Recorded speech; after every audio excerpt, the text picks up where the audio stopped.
Professeur, qu'est-ce qu'il faut donner à son foie pour qu'il aille bien? Alors, pas de sucre, je l'ai compris, en tout cas, pas... Vous l'avez bien compris. Voilà, pas en surdose, en tout cas. Je vais vous donner. Il faut lui donner des oméga 3. Vous savez c'est quoi? Des noix, des amandes, des pignons. Lui donner une bonne huile d'olive. Une bonne huile d'olive, pourquoi? Parce que cette huile d'olive, elle a la couleur de votre bile. Non pas que l'huile d'olive va devenir de la bile, mais parce que vous avez là des acides gras absolument fabuleux. Oui, mais c'est que du gras, tout ça, ça fait grossir. Pas du tout. Et c'est là qu'est l'erreur. Si je prends notre cerveau et que je le passe à la moulinette, j'en sors de l'huile. Ah bon? Et s'il y a trop de sucre... Je crois qu'il y avait de l'eau dans le cerveau surtout. Ah oui, il y a de l'eau autour du cerveau. Ça, c'est le liquide céphalorachidien. D'accord. Mais le cerveau a besoin de gras et c'est le foie qui va lui envoyer ce qu'on appelle des phospholipides. Phosphore pour phosphorer, lipides pour faire tourner mes cellules nerveuses. Donc, on a besoin de gras et pas beaucoup de sucre?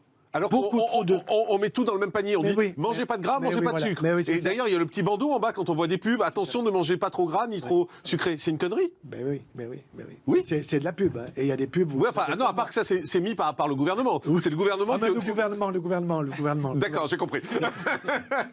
mais en fait, c'est mangez pas trop gras, mangez pas trop sucré, mangez pas trop salé. Prenez du bon gras, et le bon gras, vous l'avez effectivement dans certains produits laitiers, c'est avec le beurre et du beurre cru, c'est absolument excellent pour la santé, mais pas en trop grande quantité. Et puis vous avez les huiles végétales. Et dans les huiles végétales, l'huile d'olive, l'huile de colza, l'huile de chanvre, absolument excellente, avec un rapport oméga 3, oméga 6 pour ceux qui nous écoutent et qui sont un peu spécialisés. C'est à fond pour la santé.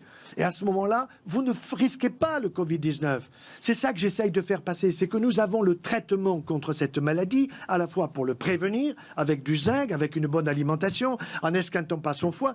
Si vous avez le virus que vous attrapez demain et que vous êtes en bonne santé, vous ne risquez rien, vous allez le rejeter. Il ne pénétrera pas vos cellules. Mais ce qu'on entend, c'est vaccin. Attendez, on a ce qu'il faut avant d'avoir le vaccin. Il faut être en bonne santé. Mais bien sûr.